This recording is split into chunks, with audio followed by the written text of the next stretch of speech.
Good morning, everyone. It's 10 o'clock on July 23rd. I've got like 10 days left here in Disney.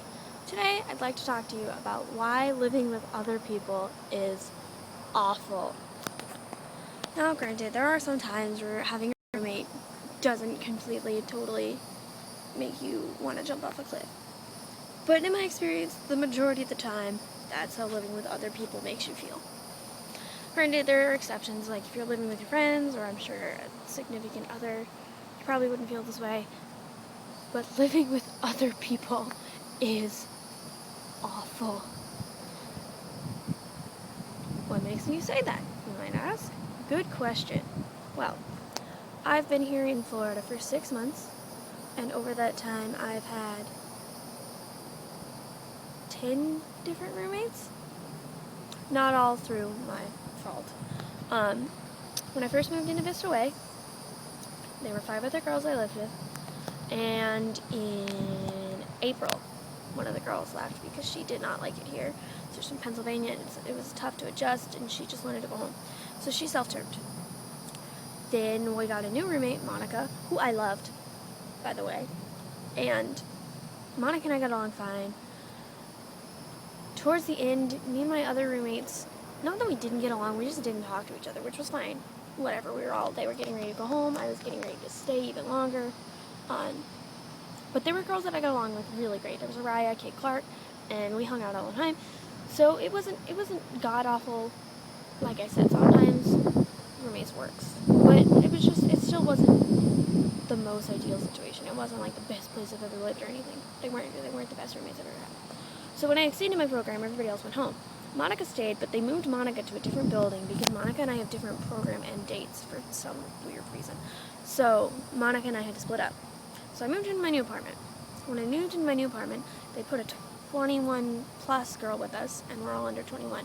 So she wanted to move out so she could drink in her apartment. So she moved out. And when we first moved in, everyone established the rule, we're under 21, so obviously drinking is illegal. I don't drink.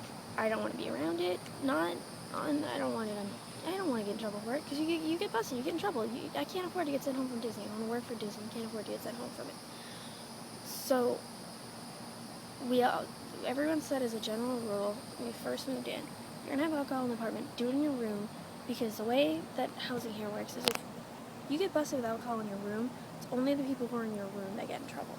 If you get busted in like a common area, like the living room, the kitchen, everyone in the house gets busted, which sucks. Sorry, I'm outside because obviously I can't talk about how much I hate my roommates in my apartment, so I'm sitting outside in my apartment, but I still just want to make sure that they're not coming out or whatever. Not that I really care, because I would say any of this to their face. It's just kind of rude for them to hear it, for me talking to my phone rather than to their face. So we all said this, that like if you're gonna do it in your room where we can't see it, we're not involved in it. Everyone agreed to that. After our roommate, who was over 21, moved out, they gave us this new girl, Kayla. She was cray, okay? She had parties like every day, like parties, like beer pong in the living room, and they had a mini keg. I came home one day, there was a mini keg on the counter. So I couldn't deal with that anymore. So she's the only roommate I can honestly say it's my fault that she's gone. Because I went to, I always want to call them pub safe because that's what we call it at SHU, but security. I went to security and I was like, look, my roommate's drinking in my apartment. I want nothing to do with it. What do I have to do to not get in trouble? So they were like, oh yeah, no problem. And they busted her and they turned her. They weren't even going to turn her at first. They were just going to, kind of like slap on the wrist, send her to alcohol programs. But the whole time they were like getting her information and taking a statement from her, she was just like, I need to catch the party bus. And they're like, you're not going to do that. And so the security guard went inside to go do something really quick. And when he came back, she was gone. And so he was like, where'd she go? And they were like, yeah, she ran it and caught the party bus. So he was just like, turned. So they turned her. Then 2 of my other roommates, one of them, I guess, moved down here, so she has like an apartment and stuff. So it's not nobody's fault that she moved out. Then the other one self-turned because she wanted to go home. So again, that's not really anybody's fault. If we want to go home, like, we have nothing to do with that.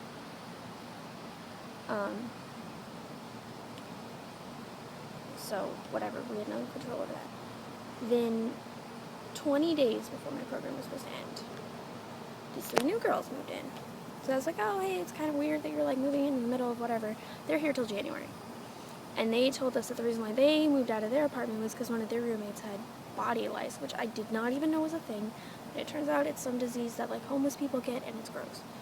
So anyway, they were all clean and they're fine, but they moved into our apartment. 2 of the girls who moved into our apartment are fine. I really like them. They're nice. The girl who lives in my room, now granted, I'm not exactly warm and fuzzy and love everyone. Every time I get a new roommate, I kind of freak out a little bit. This time I was just like, no, don't be ridiculous. You're only going to deal with it for 20 days. It's not that big of a deal. It's like 2 weeks. Get over it. So I tried at first to genuinely be nice to this girl. But this great girl has a friend who helped her move in. When he helped her move in, she was like, oh yeah, this is just my best friend. And I was like, okay, whatever, I don't care. She's like, he won't be over here that much because he lives about an hour away. And I'm like, okay, like, I don't care. I told her, I was like, yeah, I have a boyfriend, I don't care if like, your friend comes over, I don't care. So she was like, oh, okay. Next thing I know, I'm sitting on my bed. Mind you, it's like 9 in the morning. And I'm sitting on my bed, and they're, like, laying on top of each other, making out. And I'm like, this is your friend? Like, okay, you're obviously, like, not just friends, but whatever. So, that happened. Then, I kind of haven't really been home, because I don't really like to talk to her. She's kind of weird and kind of annoying. Her voice is really high-pitched. It's kind of like, I can't even think of anyone who sounds like her. I can't. So, I've been spending a lot of time at Kevin's house. I'll stay up, well, mostly because Kevin works late anyway, so I go to Kevin's house and I hang out with Kevin's roommates and stuff, because we've all been together since January, so I'm still good friends with them. But, so I've been spending a lot of time at Kevin's house. Not last night, but the night before that. I come home, and whatever, I'm, like, doing my own thing. Kind of tired, it's like 10, but I don't really need to go to bed yet. I didn't have to get up for work I didn't have to be at work till 2 the next day, so I was like, whatever, I don't care. Her weird friend comes over, and they're, like, hanging out in the room. Oh, no, that was before her weird friend came over. So I come home last night. She's sitting on the floor on my side of the room, which, whatever, I'm not going to be catty and be like, that's my side of the room. But she's sitting on the floor on my side of the room. The stuff that I had, like, on the floor, she moved over, and she was giving me this, like, guilty-ass look. So I look over, and I'm like, what is she doing? And I thought maybe I have a, power cord strip that has, like, multiple plugs, and so there's really limited plugs in our room, and one of them is taken out on my side of the room. There's, like, this huge TV setup thing. So I was like, okay, well, maybe she just needs the plug, which is weird because she has 4 plugs on her own side of the room. She has 4 plugs, and I have 4 plugs. But I wasn't going to be, again, I'm not going to be catty about a plug. It's stupid. So I thought she was just plugging her phone in. Then I realized she's plugging her phone into my phone charger. So I just kind of looked at my charger, and I looked at her and waited to see if she said anything. And she was just kind of like, oh, I lost my charger. I was going to borrow yours, but I was going to ask you if I could borrow yours, but I realized I don't have your number, so I couldn't text you. I hope you don't mind. So I was just like, whatever, Sarah, like, don't lose it on her. She, like, there's no reason to be upset about it. It's stupid. And you probably are just freaking out because you're not exactly her biggest fan. So I was like, okay, I'll just suck it up and deal with it. Last night, so that night, I stayed up and I was, like, doing stuff on the computer. And then it was getting kind of late, and she still had the light on. So I was like, well, I can't go to bed anyway, even if I wanted to. She's got the light on, so I won't be able to sleep. Then she turns the light off. She's like, oh, I'm going to go to bed. Sorry, I hope I wasn't keeping you up. And I was like, no, but I'm ready for bed, too. So she turns the lights off. We go to bed. And she starts a phone conversation for 45 minutes. And not even, like, really softly whispering. I mean, like, legitimately full-on phone conversation at 1 in the morning. Like, for 45 minutes. And I'm like, not that, like, you kept me up because I was already going to stay up anyway. But it was at that point where I just told you I was ready to go to bed. And now you're having a full-on phone conversation. Not that I get that you, like, don't need to talk to people. Like, if you need to talk to someone, more power to you. Go to the living room or go outside like everybody else does. Like, don't do it in the middle of my bedroom at 1 in the morning when I'm trying to sleep. So then, even then, I was like, okay, just let it go. You only have to live with her for, like, 10 more days. And then yesterday I came home, and I wanted to I wanted to put my stuff away so that she couldn't use it, and I didn't get a chance to. And I looked down at my power strip, and my power strip, I have 2 phone chargers on there. One of them is my iPhone charger, and the other one is my Kindle charger. But I leave it plugged in, even though my Kindle doesn't need to be charged every day. I leave it plugged in so that when Kevin comes over, Kevin can charge it, because Kevin's phone and my Kindle charger are the same charger. So I leave my Kindle charger plugged in, and I've never unplugged it since I moved into this apartment. And so I go over last night, and I notice that my Kindle plug is missing, the plug part. Not the cord, but the plug part is missing. So I tried not to freak out. I was like, okay, maybe I just unplugged it or knocked it over and didn't realize it, which, if you've ever used one of those plugs, you know it doesn't just knock out a thing. But I mean, my power strip's on the floor. I could have kicked it. Something could have happened to it, legitimately. So I look around my bed, and like, at this point, the lights are off, and she's like, just about to go to sleep. So I didn't want to just be like, yo, could you like not touch my stuff anymore? But and I didn't want to accuse her of anything if my cord was just there, because sometimes I just leave stuff places. So I look around my bed, and I look around my room for a few minutes. I couldn't find my Kindle plug. So now I'm like, are you kidding me? Really? So then I was like, well, maybe I'm just overreacting. But I look in the corner. Now the night before, she had said she left her phone charger at her weird friend's house, which I didn't even get into. Her weird friend, who she had this like lesbian experience with, and her boyfriend is jealous that her and her friend had this lesbian experience, so he doesn't want her weird friend living with her, which I can totally understand if I was her boyfriend, but whatever. I'm not going to get into any of that. Her friend is weird. And so she told her friend that she left her phone charger at her friend's house. So I know her phone charger is still not at our house. So, hang on, someone's walking by.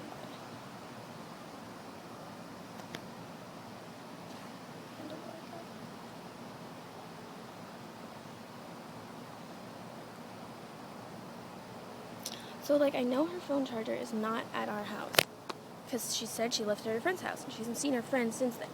So, and before that, when she first moved in, she couldn't find her phone charger because she was moving and couldn't find it. She had a cord, because she has 2 phone chargers, I guess. She has one with a plug and one without a plug. And she had said when she moved in that she had one without a plug and one with... So last night I look over, and she's got my Kindle plug plugged into her iPhone cord. And so she was sleeping, so I couldn't lose it on her. But I was kind of pissed. So I look over, and it's a Kindle cord. It's not even like a generic thing where I could be like, well, maybe she has one too, or an Amazon one, or an Apple one where maybe she has one too. She has an iPhone, she might have.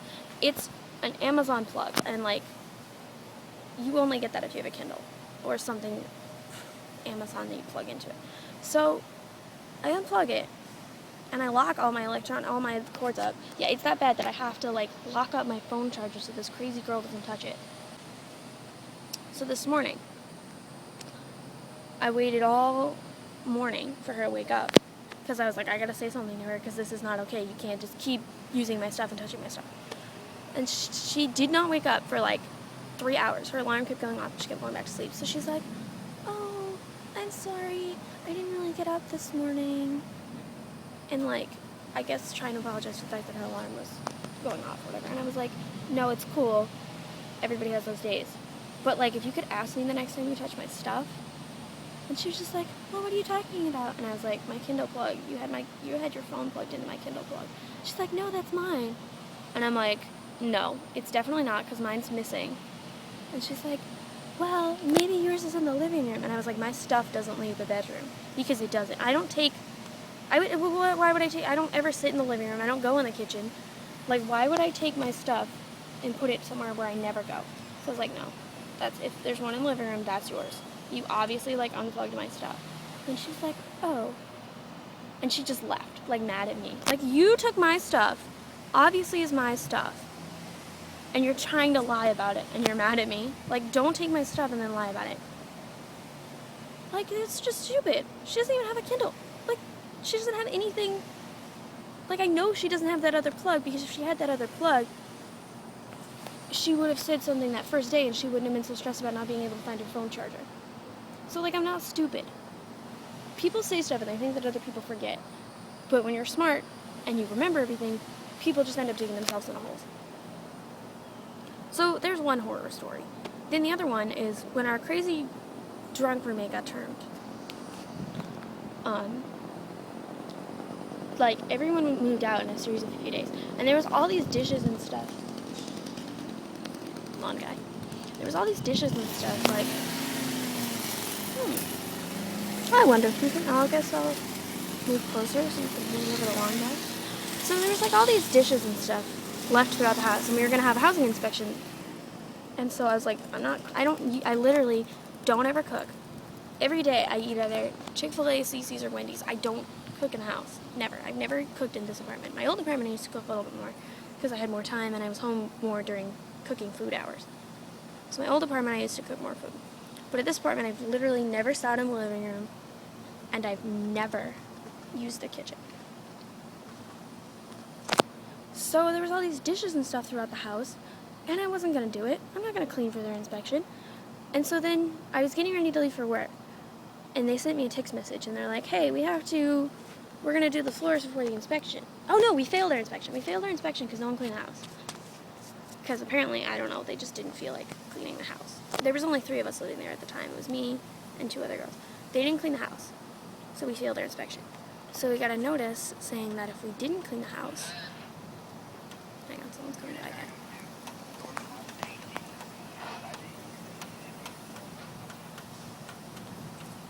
It's really weird for me to see all these people because I live in the back of Vista, so there's like usually not all these people. And that guy who just drove by with the ladder is like staring at me like I'm doing something wrong. I'm literally just sitting here. There's no crime in that. So anyway, my roommates, we failed our housing inspection because I refused to clean up their mess because I never use any of it. I did clean the bathroom though because I had my own bathroom at that time, and so that was my mess, so I cleaned it. So we failed our inspection. And then the next day, they were like, oh, we're going to re-inspect you within 72 hours. You have until then to clean. So the next day, they're like cleaning the house. And so one of the girls texts me, and she's like, oh, the other girl got a vacuum. Can you pick up a broom? I would, but I'm going to work. And so I was like, I'm actually about to head to work myself. If the thing is still open on the way, like when I get home, I'll pick it up and do the floors, I guess. Which, that was my way of being generous because, you know, even though I don't ever use the kitchen and living room, I still have to walk through there to get to my room. So, I can do the floors. But then I'm at the bus stop, and I'm like, well, if they already have a vacuum, the vacuum's going to work just fine on the thing. So it would just save them time if they don't want to wait for me to get home. So I texted the girl, and I was like, look, you guys already have the vacuum. If you don't want to wait till I get home, just use the vacuum to clean the floors. And so I get this mean text back that's like, well, you can't use a vacuum on the floors because it's a hard surface. We'll just take care of it ourselves. Okay, first of all, I was being nice, offering to clean up your mess. Second of all, you can totally use a vacuum to clean a hard floor. Like, everybody does that. I've been doing that my whole life. Like, we use it at my house. When I don't want to sweep the floor, I use the vacuum. Vacuum can go places where I can't go with the hose anyway, with the broom anyway, because it's got the hose. We do it at summer camp, because it's really hard to find brooms at summer camp, but some of the places we had vacuums, using a vacuum on a really low carpet is the same thing as using it as on a hardwood floor. So I don't understand their point, because if you can use it on a really low carpet, I don't know what you would call it. The kind that's not like shag, like it doesn't have it's like a floor. It's barely there. You can use a vacuum on that. You can use a vacuum on a wooden floor. I don't understand why she didn't make that connection and why she was getting mad at me. So then that day I come home and there's a note taped to the fridge that's like, clean your dishes after you use them or whatever. And I'm like, I hope this isn't intended for me because I don't use the kitchen. Like, I don't even have food at the house anymore. I don't have anything in the fridge to drink or anything like that. I don't have food at the house. I don't use the dishes. So I got mad and I was like, fine, you guys want to be that way? They've been using all of my dishes because I have coffee cups and stuff. Like, since I've been here, I've gotten a ton of the like Disney novelty cups. I've got a couple of the travel mugs. Coffee cups that I bring because I drink out of coffee cups all the time. I don't know why. I have like porcelain rather than glass or whatever. So anyway, I have all these dishes. And I have the bowls that they give us are really small. So I had one big bowl that you can fit like a whole can of soup in and stuff. And they've been using it. So I packed up that. So that day I was like, fine, I'm done with all of you people. And I packed up all my stuff.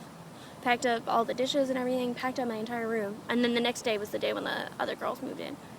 So all my stuff is packed. I'm like ready to go home. And that is why living with other people is awful.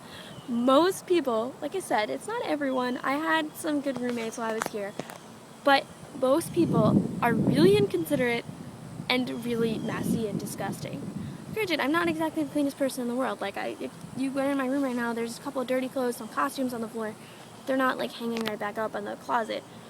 But most people are filthy. Disgusting. It's awful. And they do horrible things. And I've realized in the last few weeks, between all this stuff happening, I just don't want to live with other people anymore. I need to be in a place where I can have my own space. Because as of right now, I just don't. There's a long guy again. He just gave me a dirty look. Apparently it's like a big deal if you sit in front of the pond. So, basically, that's why living with other people is horrible.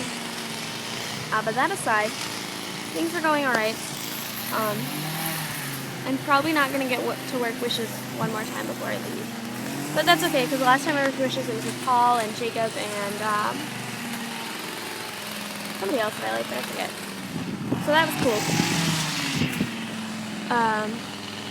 Other than that, nothing really exciting happens. Nothing exciting happens at Animal Kingdom. I work at Everest. We sell stuff. That's about it. Oh, well, I have gotten some of these. We have these things. They're called the 4 Keys cards. They're supposed to be for our Disney 4 Keys safety, courtesy, show, and efficiency. And so when you do something that's like if you point out something that's really safe, or if you do something super courteous for guests, or you do something that's great for the show, or you do something super efficiently, they give you these 4 key cards. And over the past, I've gotten a couple of them. I got one once back in the spring, early spring, when we first had like one of our big thunderstorms. We were using Philhar Magic as a rain shelter. So we have a microphone at Philhar. And so I was talking over the microphone and I was playing trivia with them, and my friend Daniel was helping me. And while we were playing trivia, my friend Daniel was like, he would give out stickers to everyone who got the right answer, Mickey stickers. So I got a 4 keys card for that. We had an emergency one time. At Small World, we had a lady who had a stroke, and so I helped with crowd control for that, so I got one for that, for safety. And then the other day, Everest was down because there was a thunderstorm. Because when there's thunder and lightning, they can't run the ride. For safety, of course. So I'm standing over at Preview area, which is the area where you get like your photo numbers for the ride. So I'm standing there, and I'm kind of looking bored and tired because I've been there all day, and I was ready to go home. But I still had like 3 hours of work left. And so my coordinator comes by, and we have these big, like, they're not really balls, we call them Yeti balls, because they're big round Yetis. So she throws it at me, and she's like, play with the kids. And so I was like, okay. I caught it, and there was like all these little kids waiting for their families to get off the ride. So I had this one little girl, and I was like, you want to play catch with me? And so she did, and then every time a little kid would come over, I'd be like, you guys want to play with us? And so I was playing catch with these kids. Then I had to go, I changed positions, and I went over to register. But anyway, I played this game with these kids for like an hour before I went over to register, and then one of the girls came over and switched out with me. And I was like, oh, Izzy, do you want to play catch with the kids? And she's like, sure. And so I was playing with them. So I got 2 of those 4 keys cards for that.